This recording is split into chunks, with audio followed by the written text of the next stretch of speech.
तर संतोष देशमुख प्रकरणी बातमी समोर येते। संतोष देशमुख हत्या प्रकरणाची सुनावणी ही पुढे ढकलली आहे। फरार कृष्णा आंधळेच्या शोधाबाबत अहवाल सादर करा।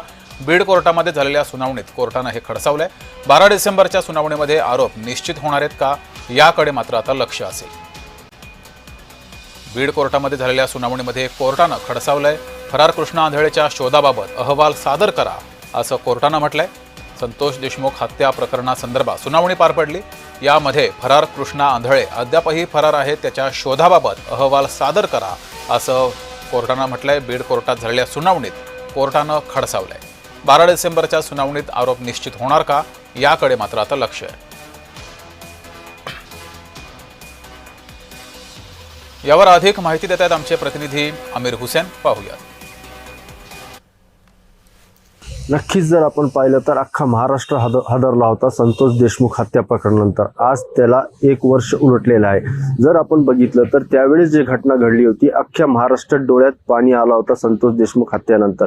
त्यानंतर जे घडामोडी घडले अख्ख्या महाराष्ट्राने बघितलेले आहे। विशेष म्हणजे जे आरोपी होते ते फरार होते, पोलिसांनी त्यांना ताब्यात घेतलं। त्यानंतर जे आरोपी होते वाल्मिक कराड, त्यांना सुद्धा पुण्यात स्वतःला सरेंडर करण्यात आलं होतं। त्यानंतर बीडच्या न्यायालयात त्यांना हजर करण्यात आलं होतं। विशेष म्हणजे विष्णू चाटे जे होते ते सुद्धा त्यांना अटॅक करून केजच्या पोलीस स्टेशनात दाखल करण्यात आले होते, बीडच्या न्यायालयात हजर करण्यात आले। यानंतर अनेक तारीखा झाल्या, तरी सुद्धा एक आरोपी फरार आहे, ते हे कृष्णा आंधळे। पोलिसांना अजून ते कृष्णा आंधळे अजून सापडलेलं नाही। विशेष म्हणजे कृष्णा आंधळे मोबाईल वापरत नाही, कोणताही इलेक्ट्रॉनिक ड्रायव्हर्स वापरत नाही, घरात काही संबंध नाही। विशेष म्हणजे अनेक पोलिसांना फोन आले की कृष्णा आंधळे इथं दिसला तिथं दिसला, पण अजून म्हणजे विशेष म्हणजे 1 वर्ष उलटला तरी सुद्धा कृष्णा आंधळे पोलिसांच्या ताब्यात आलेले नाही।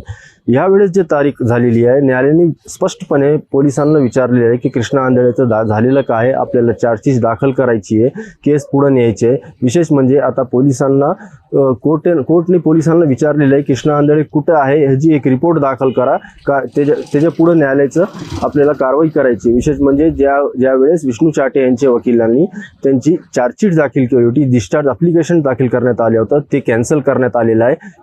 कारण त्याचं की कृष्णा आंधळे अजून फरार आहे।